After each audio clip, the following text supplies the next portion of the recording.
मैत्रिणीला भेटण्यासाठी तरुण साताऱ्यावरून संभाजीनगरात आला। दोघे टीव्ही सेंटर येथील एका गार्डन मध्ये बसून गप्पा मारत होते।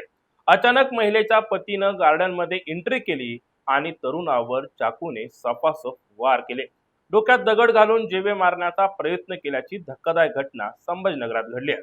पण या संपूर्ण प्रकरणात सर्वात धक्कादायक बाब म्हणजे हा तरुण नेमका कोण होता, तो साताऱ्यावरून संभाजीनगरात का आला होता आणि गार्डन मध्ये बसलेल्या या दोघांपर्यंत महिलेचा पती कसा पोहोचला। या घटनेमागची संपूर्ण कहाणी ऐकून तुम्हालाही धक्का बसेल। नेमकं काय घडलं सविस्तर पाहणार आहोत।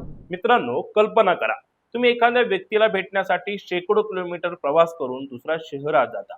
सर्व काही सुरळीत सुरू असतं, एका गार्डन मध्ये निवांत बसून गप्पा सुरू असतात, पण काही क्षणातच तिथं रक्तरंजित थरार घडतो आणि संपूर्ण वातावरण बदलून जातं। संभाजीनगरच्या टीव्ही सेंटर परिसरातील स्वामी विवेकानंद गार्डन मध्ये नेमकं असंच काही घडलं। एका तरुणाने आपल्या ओळखीच्या महिलेला भेटण्यासाठी संभाजीनगर गाठलं होतं।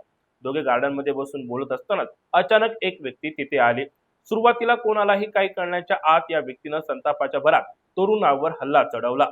त्याच्या हातात चाकू होता। त्याने तरुणावर सपासप वार करण्यास सुरुवात केली। स्वतःचा जीव वाचवण्यासाठी तरुणानं प्रतिकार करण्याचा प्रयत्न केला, मात्र हल्लेखोर थांबला नाही। इतकंच नाही तर त्याने जवळच पडलेला दगड उचलून तरुणाच्या डोक्यात देखील मारलाय। या हल्ल्यानंतर तरुण रक्ताच्या थारोळ्यात कोसळला। गार्डन मध्ये एकच गोंधळ उडाला। नागरिक घटनास्थळी जमा होऊ लागले। परिस्थिती हाताबाहेर जात असल्याचं लक्षात येताच हल्लेखोर तेथून पसार झाला। यानंतर त्या महिलेनं जखमी तरुणाला तातडीनं एमजीएम रुग्णालयात दाखल केले।